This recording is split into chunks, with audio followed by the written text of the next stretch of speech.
Yeah, give it to me. I thought you were going to tell them to switch off the mobile. Okay, I'll do that.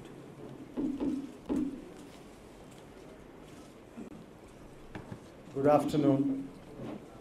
I wish to begin by expressing our deep regret and concern about the explosion in Chennai, where one person has died and several have been injured. We condemn this blast. We don't yet know how the bomb was carried in the compartment. I'm told that it is possible one of the persons who has been injured could have carried the bomb, but these are matters under investigation. We condemn the blast. We offer our sincere condolences to the family of the deceased, and we are making all arrangements for the treatment of the injured persons. We sincerely hope and pray that they will recover. I have circulated a graph to you. It's not a graph, it's a table containing some data. And I just want to take a minute to explain the data. It's titled A Decade of Growth. What you will find is where India was in 2004 when the UPA government took office and where India is today in 2014. I have just picked up a few parameters, a few metrics. The green portion shows where India was in 2004. The top of the yellow portion shows where India is today. Now, what is important to notice, the top of the green is where India had arrived after 57 years of independence. The top of the yellow is where the UPA took India in 10 years of government. In most cases, you will find that of the total achievement in India, one half, or more than one half in some cases, has come in the last 10 years. That means in many areas, we have achieved in 10 years more than what was achieved in the first 57 years. Look at power. The first bar, 113,000 megawatts has now become 243,000 megawatts, which means we have added in the last 10 years more than what was added in all the time up to 2004. Likewise, you have coal and lignite production rising from 389 million tons to 562 million tons. Steel rising from 407 lakh tons to 822 lakh tons. Fertilizer rising from 142 lakh tons to 365 lakh tons. Cement from 117 million tons to 256 million tons. Petroleum refining from 114 million tons to 207 million tons. And look at the next 6 bars. Outstanding credit to women SHGs. When we took office, we had 35 billion or 3,500 crore as outstanding. Today we have 36,900 crore rupees outstanding. And the number, 10 lakh accounts have become 41 lakh accounts. Likewise in education loan, something about which I've been very passionate, we had 4,600 crore outstanding in 2004 after 6 years of NDA. Please remember that 4,600 crore was after 6 years of NDA, and during that period, I did not hear any of their finance ministers speak passionately about education loan or push education loan. This is what the banks have done their own. But the passion and the hard work that we brought in the last 10 years has taken this amount from 4,600 crore to 57,700 crore rupees. And the number has gone from 3 lakhs to 26 lakh students. I think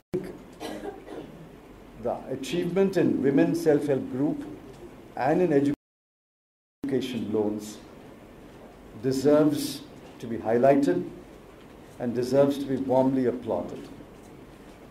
I sincerely hope that the media and the people through the media will take note of this remarkable achievement.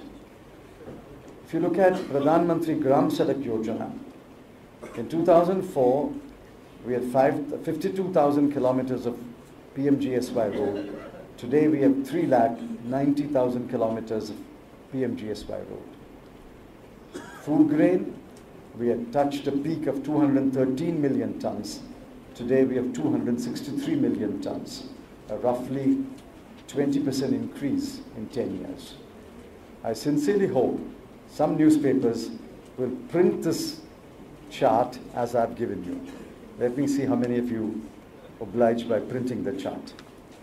Television can show it. If you want a soft copy, I'll have it emailed from my office. But I think televisions can scan it and show it too.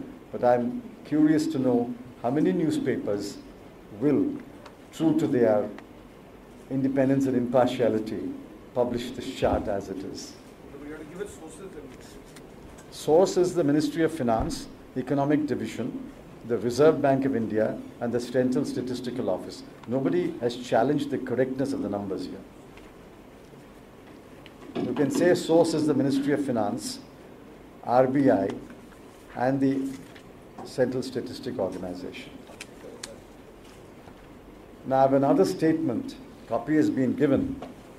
Let me read it very quickly and then I'll take questions. I wish to respond to certain statements made by Shri Yashwant Sinha in an interview to a newspaper published today. I thought Shri Sinha would be happy to remain a distant memory for the people of India. However, since he seems determined to remain relevant in his party, I am obliged to recall his record during the 4 years when he was finance minister. And I've given the number for GDP growth rate and the fiscal deficit. And I pointed out that Shri Sinha demitted office on the 1st of July 2002. I may point out that 2000-2001 and 2002-2003 were the worst years.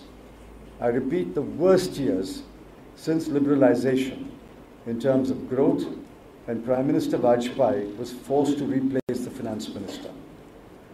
I also note that Shri Sinha has pleaded in favor of GST and DTC. I am not amused. Who has stalled GST and DTC?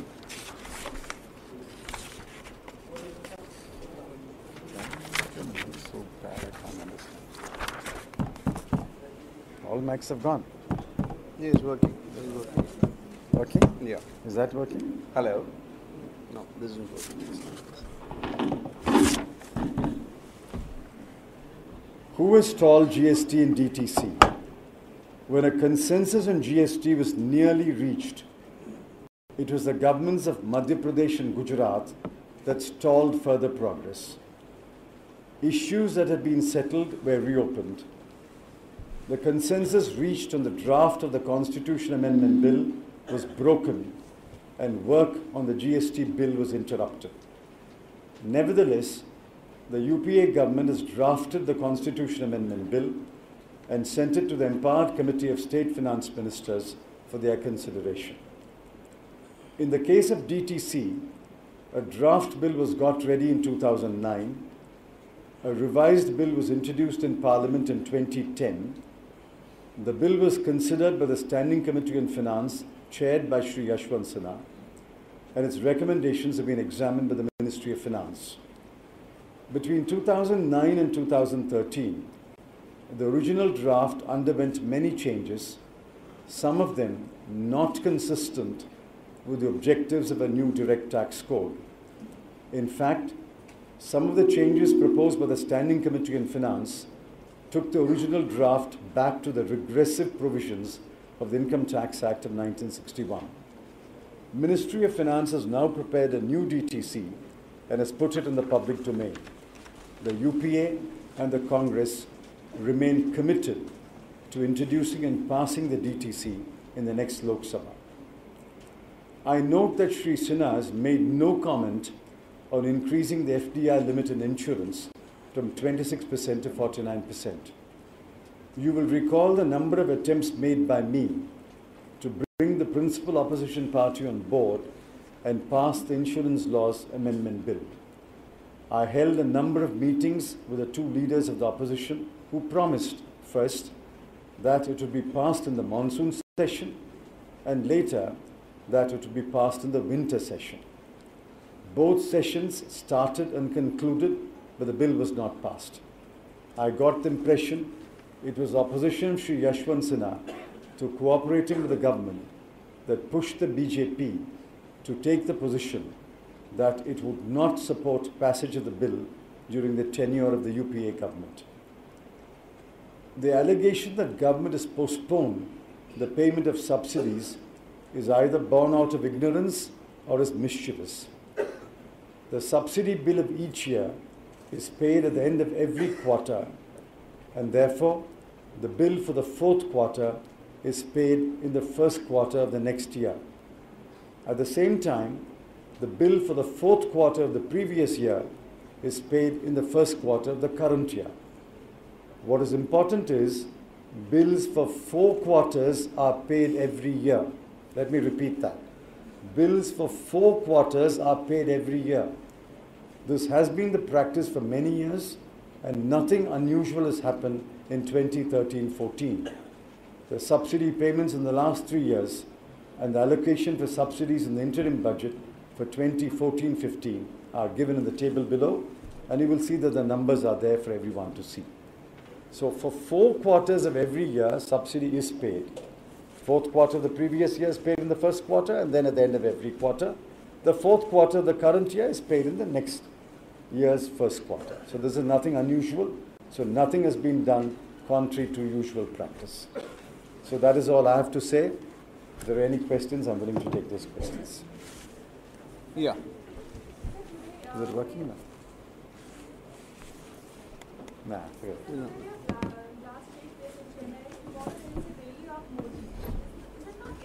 Tomorrow there's what? Where? Chennai? No. There's no rally at Chennai. Yes. There is no rally at Chennai. Yes. Chennai is already completed its elections.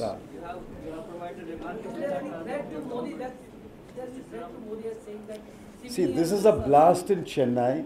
Tamil Nadu elections were completed on the 24th of April. There is no rally of Sri Narendra Modi at Chennai. Yes.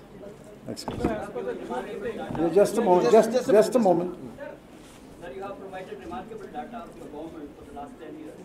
But why it is happening in Indian elections when as and when the government does superbly well on academic fund, its political future goes to doom. It happened in 2004 when India was signing Atal Bihari Vajpayee and the government lost. And this time you have done remarkably well. But your political prospects are not really very good. Well, I can't comment on your last statement. That is your conclusion. This is a free country. You are a free citizen. But I don't agree with your first sentence either. India was not shining in 2004. Let me repeat that for the record. India was not shining in 2004. Just a moment. Here and then you. As per the new rating or the new study, India's economy has been now rated as third. I would like to enlighten us more on this. India's economy has not been rated as third. I mean, I would like that to happen. It will happen in due course. What has happened is, in terms of purchasing power parity, the size of India's GDP is now third in the world, which means we are a... Will you please stop talking there, please? Will you please stop talking? Please. The size of India's GDP in PPP terms ranks third in the world. Now, the point to be drawn from that is, we are a big economy today. We are an economy with huge purchasing capacity. Demand will be very high in this economy. There will be a greater demand for goods and services, both domestic and imported. So our policies must now be fashioned to meet the requirements of a large economy rather than a small economy. That's the lesson that we should learn from the fact that India's economy in PPP terms is the third largest in the world. Just a moment, just a moment.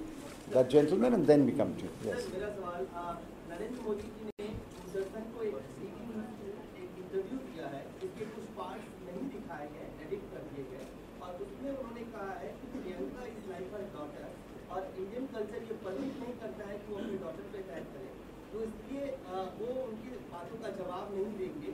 क्या आपको लगता है कि नरेंद्र मोदी जी डर गए हैं जिस तरह से प्रियंका जी को काउंटर कर रहे हैं writer? The last portion. About Doordarshan. That first part, I understand. This is, do you think that you're scared of that he's scared, Modi is scared of Priyanka? I'm not aware of what was said or what was edited.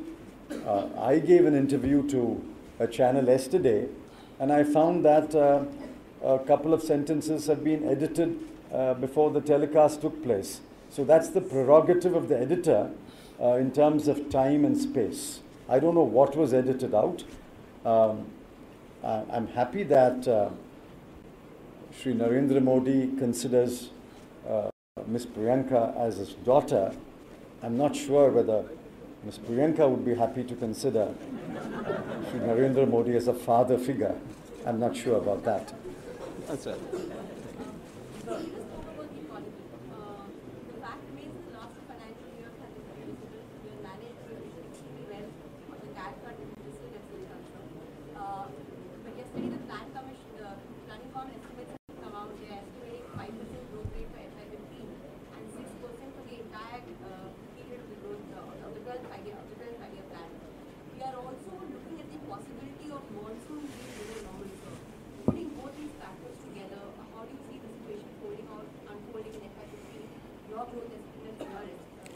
We have not yet made any estimates of growth in 2014-15.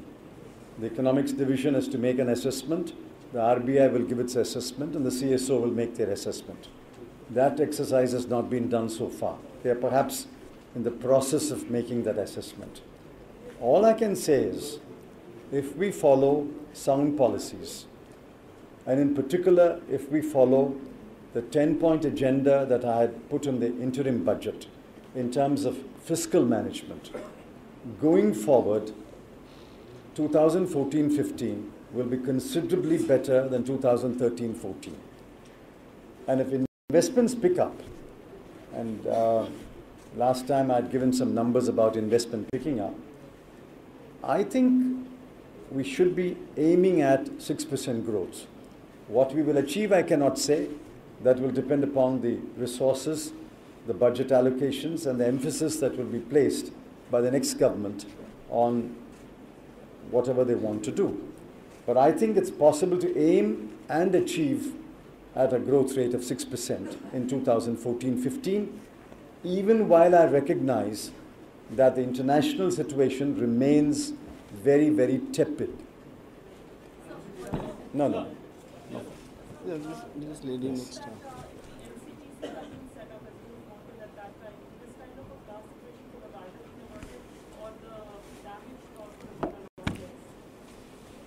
See, I can't, genuinely claim that an NCTC would have avoided every blast. That would be an exaggerated claim.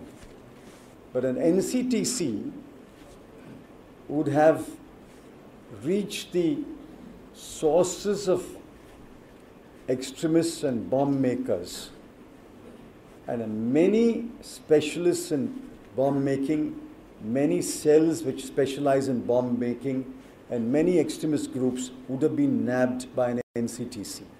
It's the uncoordinated action, well-meaning, I'm not saying they are not well-meaning, the uncoordinated action of state governments which is creating gaps in the fight against terrorism. That coordination can only be brought about by an NCTC. Sir, yes, sir. Yes. Sir, BJP and few people outside BJP are also asking for a transaction tax in place of many other taxes, and number of countries in G20 are also advocating for that.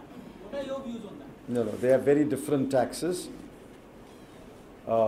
I did introduce a banking cash transaction tax, and I recall that many of you opposed it. Many of you criticized it. But it was necessary at that time in order to discourage use of large amounts of cash to finance transactions. Now, of course, we have in place a reporting system and an FIU, so I don't need the BCTT, so we scrap the BCTT. The transaction tax that is being talked about in Europe is very different from the woolly idea that has been promoted by some self-styled intellectuals in the BJP. And I'm glad that in the BJP itself, a couple of cool heads have trashed the idea. The idea that has been put forward by somebody in the BJP is a completely woolly-headed idea.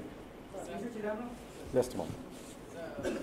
Rahul Gandhi is announcing, he had announced loan waiver in Telangana and Andhra, 2 lakhs loan waiver for farmers. Do you have any plans to extend all over India?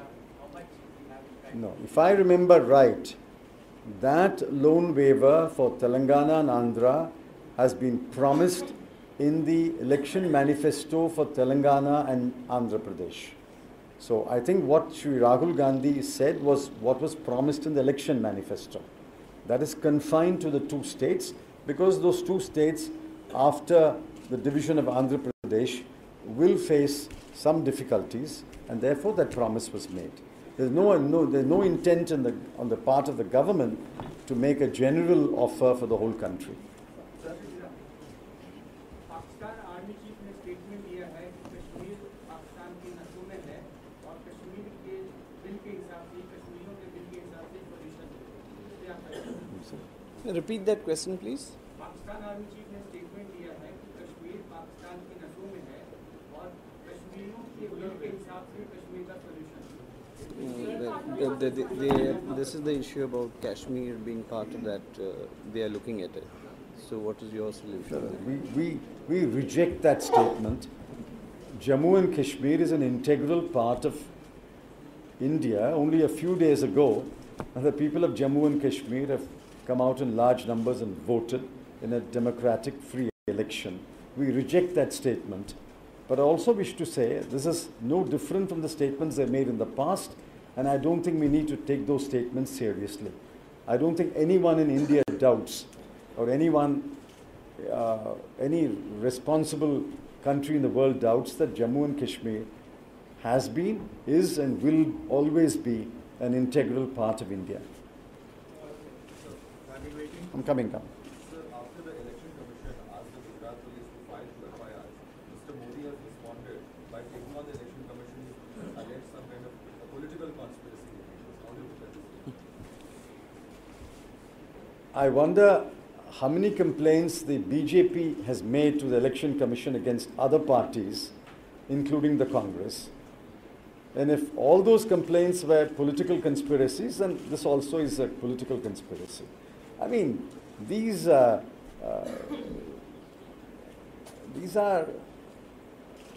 what you implied. These are political statements made when somebody is caught on the wrong foot. Sri Narendra Modi was caught on the wrong foot yesterday. The honorable thing to do is to tender an apology. Yes. This was my question, but I'll just go to the other part about the fact that there is a huge voter turnaround. Is the BJP overconfident, or is it going to go against you? Do you feel this huge voter turnout is a positive thing towards the Congress, or is it working against you? I don't know. I don't know. Large voter turnouts have in the past been anti-government. Sometimes they've voted back governments to power. So I don't think one can draw any conclusion from the large voter turnout except to express happiness that more people are coming to vote.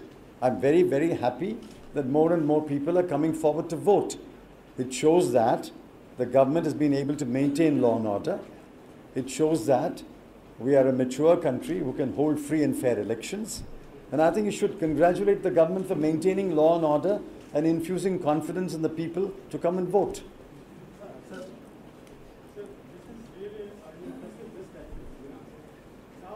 Despite this, the BJP and the left have actually succeeded greatly in recession. But the last 10 years were not good for the Indian economy. In this slide, I need to ask you that will you share the views of some of your cabinet colleagues, the Prime Minister and your ministers, who are less communicative in reaching the achievements of the UK government? Well, we have communicated to the best of our ability, but communication involves three people, three sets of people: the communicators, the recipients of the communication, and the media. So I sincerely hope that the media will cooperate in carrying the message, and I'll be very happy if you can get this published tomorrow. So PTI. After the 7 rounds of do you think that there is time to give an appeal to secular forces to unite? Because this shows good economics is not good politics. Well, I don't agree.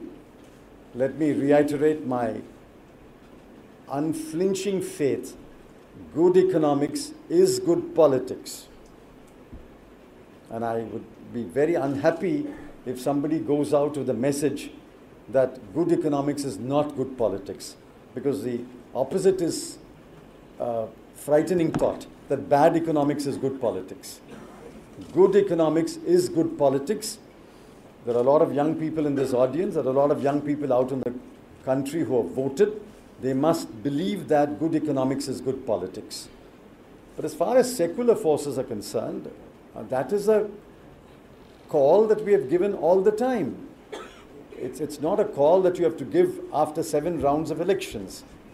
The Congress party is at the head of all secular forces in this country. We have always been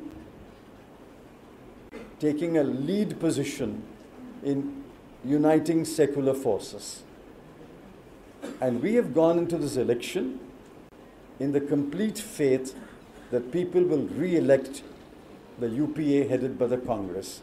There is no change in that position, and let us wait for all 9 rounds to be completed and the results to be declared. Yeah, just a moment. Yeah.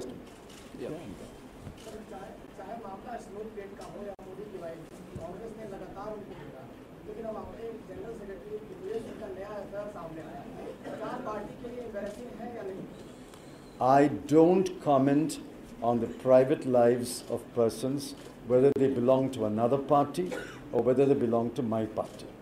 Private lives must be left to the persons concerned. I don't think anyone has a right to comment on the private life of a person. Yeah. Why is it a question that Congress steady is going to come down drastically this time? If it happens, is Congress prepared to sit in opposition or to support any probability? These are speculative, hypothetical. We have gone into this election in the complete faith that the people will vote back the UPA led by the Congress. Let us wait for the counting to be over and the results to be declared. So do you are saying Wait a minute. No, wait a minute, you have done. Next. No, we'll come to you. I'm not running away. Yeah.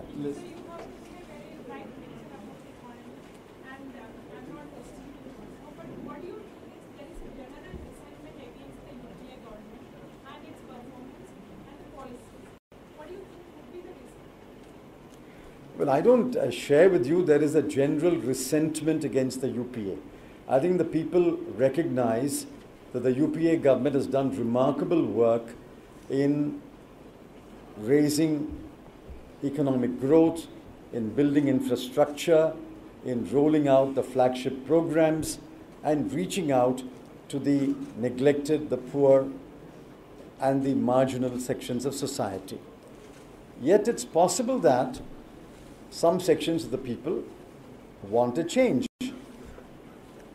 This is part of the democratic churning that is taking place in the country.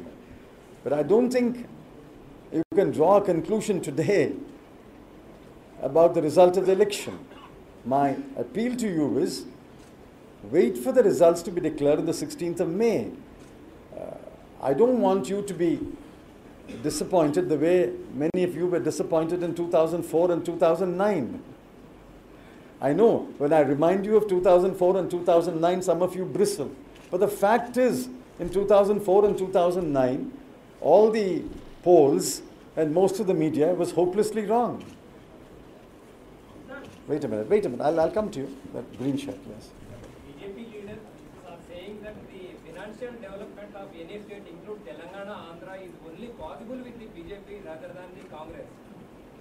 In this way, what is your plan to develop Telangana and Andhra? Is there any special allotment of packages, because these two states are going to function from June 2nd? Why don't you read the Andhra Pradesh reorganization bill? Please read the schedules to the bill. There are, I think, 10 schedules to the bill, and each one of those schedules sets out all that we will do. So we have already laid out a plan for the development of Telangana and Andhra Pradesh. Why don't you please read the bill and the 10 schedules to the bill? And much of it is copied into the Congress Party's manifesto. Yes.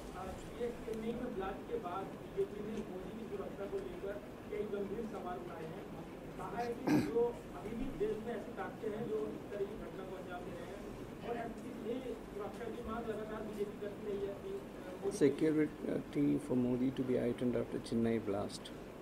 There is a concern about it. My information is adequate security has been provided to Shri Narendra Modi. State governments have been advised to provide foolproof security.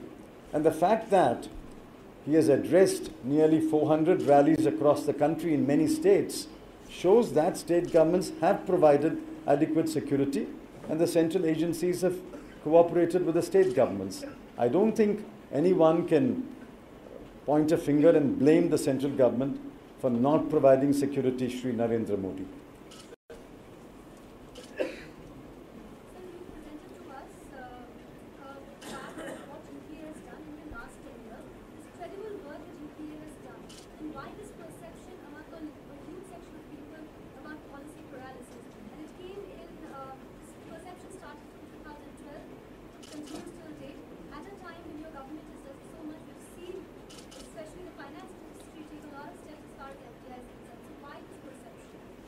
Well, I'm glad you're on my side. The point is, in 2012-13 and 2013-14 saw a slowdown in growth. People don't accept lower growth after having witnessed a period of high growth. That's the lesson to be learned. But the slowdown in growth was inevitable.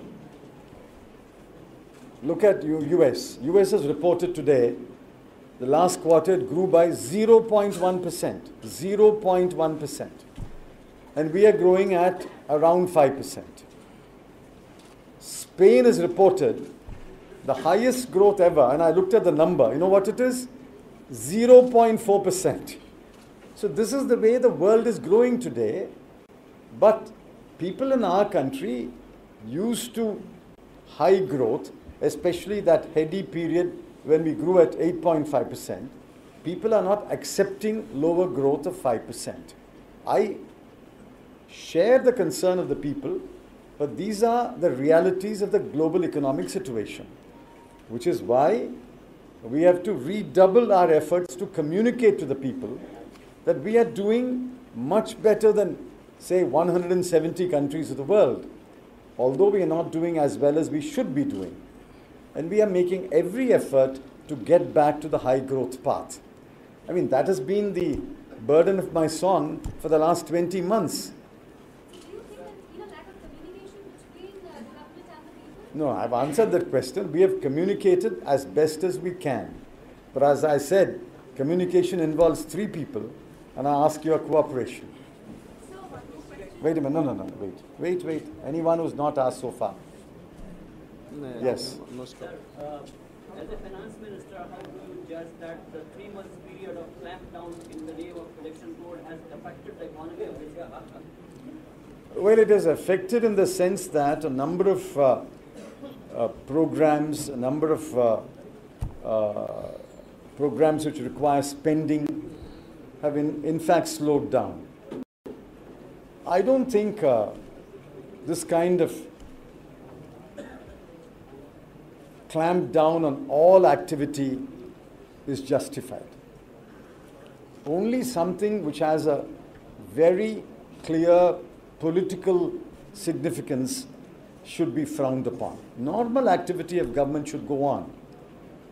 In fact, I have with me an editorial which I read in one of the newspapers, which argues that this kind of blanket clamp down on activity is not a very wise thing to do.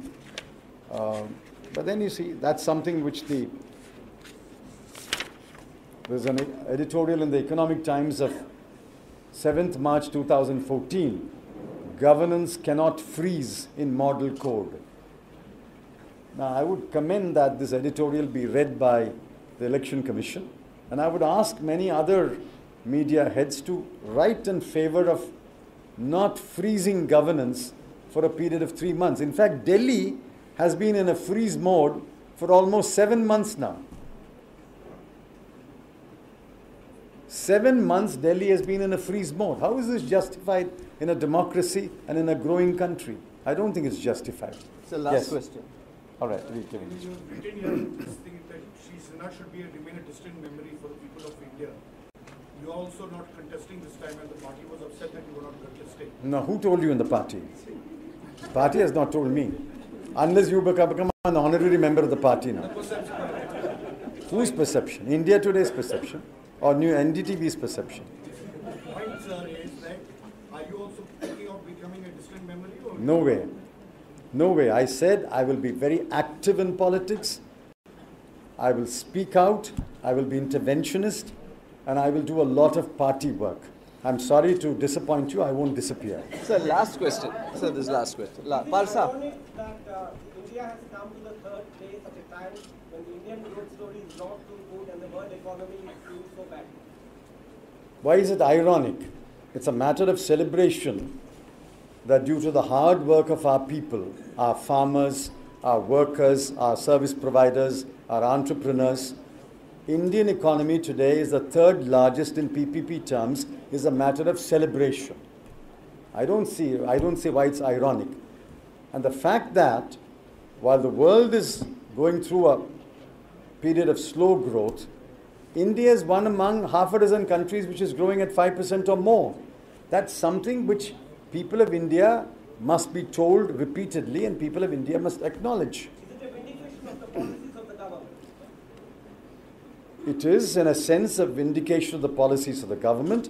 It is also an acknowledgement that we are doing our very, very best to anchor growth at a reasonable level and to raise growth as we grow forward. And I'm confident that going forward, growth can only become better. Thank you, sir. No, it's not a dialogue here. Unless Tom allows it. No, thank you. Yeah. Jairam Ramesh suggested those who are more than 60 days should retire in party. I don't think he suggested that they should retire from politics. I think what he suggested was they should take a step back and allow young people to accept positions of responsibility. That's what he suggested. Because I know he's going to be close to 60 in a year. Thank you, sir.